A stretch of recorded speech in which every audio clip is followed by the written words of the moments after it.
தவேகவுக்கு அரசியல் மூத்த தலைவர் பண்ருட்டி ராமச்சந்திரனின் எம்ஜிஆர் அதிமுக ஆதரவு அளித்திருக்கிறது. 2026இல் விஜய் ஆட்சிக்கு வர வேண்டும் என எம்ஜிஆர் அதிமுக பொதுச் செயலர் ரஞ்சித் குமார் பேசியிருக்கிறார்.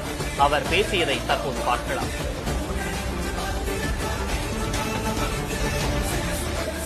நான் சொன்னேன் 3 கட்சி தான் ஆட்சிக்கு வரணும். இன்னைக்கு சொல்றேன், எம்ஜிஆர் அன்னைக்கு ஆட்சிக்கு வந்தார் 72ல, 26ல விஜய் அண்ணா வரப்போறாங்க.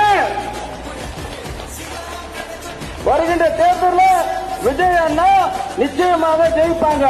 எதுக்காக நாங்க அவங்களுக்கு ஒத்துழைப்பு கொடுக்கிறோம்னா, ஊழல் இல்லாத ஆட்சி, ஊழல் இல்லாத ஆட்சி, ஊழல் இல்லாத ஆட்சி. இந்த மாதிரி சொல்றதுக்கு ஆள் இல்லையே, வந்துட்டாங்க இல்லையா, அவங்களை ஆதரிச்சு தானே ஆகணும். சரிங்களா?